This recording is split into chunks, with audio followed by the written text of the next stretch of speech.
the JDS leader. This is the suspended JDS leader who is also the candidate from the Hassan Lok Sabha seat who reached Bengaluru late last night about 12:30.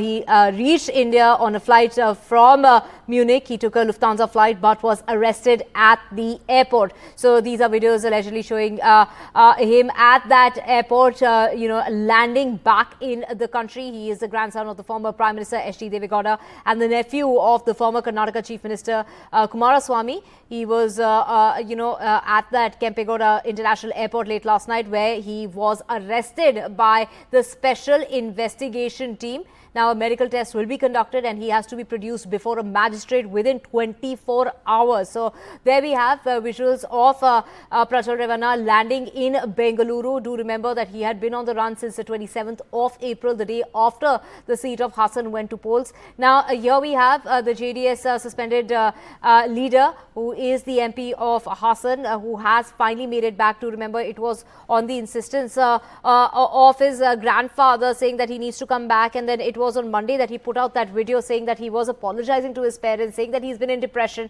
and that he would be back, and that's when the truth will come out. Let's just go across to my colleague Pratibha. Pratibha, when we talk about the fact that he is now finally back, what is the route that is going to, what kind of route are they going to take, considering the fact that after a medical examination, he will be produced before a magistrate? His bail plea is coming up today, and also the bail plea of his mother's.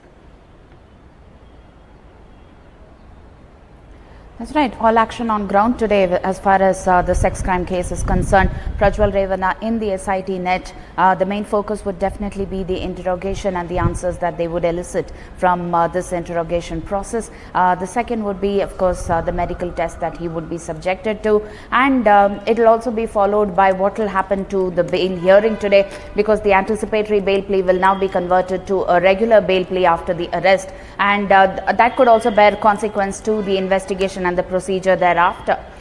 In the meantime, in case it works out to be a setback for Prajwal Revanna there, then the SIT would be seeking more number of days of custody with respect to Prajwal Revanna, because it is definitely going to be a very tedious case for SIT. On one hand, they have the witnesses, they have the statements recorded, they have the FIRs that have been registered, and it will also be followed by the questioning of the accused, corroborating each of those statements, also looking at the devices that were used to record each of those videos. Remember, we are talking of over 2,000 videos there. So a long process as far as the SIT investigation is concerned, even with Prajwal Revanna in their net there. So all of these procedures would follow. Definitely a big day for the Revanna family as well as the investigation there. Back to you.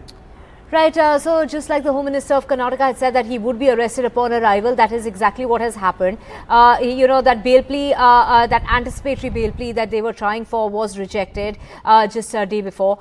Today his bail plea is coming up again. Talk us through, his diplomatic passport. Has that been, cancelled yet or not? In fact, going by the MP tenure that he has, it ends only on 24th June. So the diplomatic passport that he would enjoy would definitely work till 24th June there. But in the meantime, yes, the process has already been initiated according to the protocol that has been set. Remember, the SIT as well as the Chief Minister have written to both the MEA as well as the Centre, talking about how they must use the diplomatic channels to cancel the passport enjoyed by Prajwal Revanna there. While on one hand, the process has been initiated there. On the other, Prajwal Revanna is already in India now. And with respect to the investigation, it will proceed further. And of course, depending on the bail hearing, it will remain to be seen whether the passport would be taken by the court or not. So these are some of the things that still remain to be watched for. And in the meantime, yes, all eyes are on the interrogation and the missing pieces with respect to this case. Back to you. Right, when we talk about the SIT team who was there at the airport, it was the police that handed over Prajwal Revanna, the rape accused, to the special investigation team. He is in their custody. Take us through, the allegations against him, and also, when we talk about Prajwal Revanna, there in that video, apologizing to his parents, saying that he was in depression, which is why he was away, and that once he is back, the truth will finally be out. it was definitely a dramatic turn of events there, because we are talking of over 1 month when there was absolutely no news of Prajwal Revanna there, except for a social media post where Prajwal Revanna tried to touch base with the SIT seeking time before he could actually return. Following that, there were a number of tickets that surfaced bearing the name of Prajwal Revanna, but each of them turned out to be a false alarm. Would this also turn out to be a false alarm was definitely something that was speculated by the SIT as well as the politicians here in Karnataka.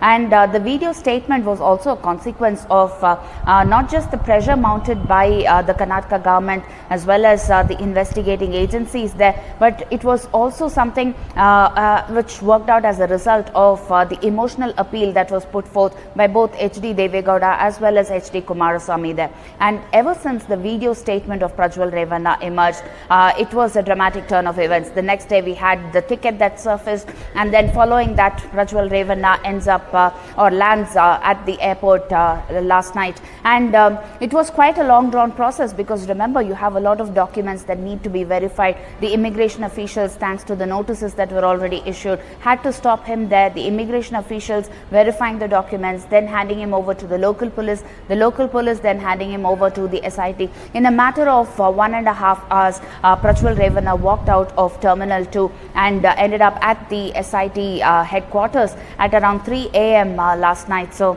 right from there, the action has already begun. And like you already mentioned, yes, we are talking of many such videos. We are talking of the FIRs that have been registered, 3 FIRs that have been registered, and each of them having one of the most serious sections and grave allegations there, rape charges that I'm talking about, section 376. So this is definitely going to be something that will be closely watched, because we are talking of a lot of anger that has been witnessed on ground ever since these videos came to light, not just in terms of protests, but also in terms of the political statements that were made in the political circles of Karnataka as well.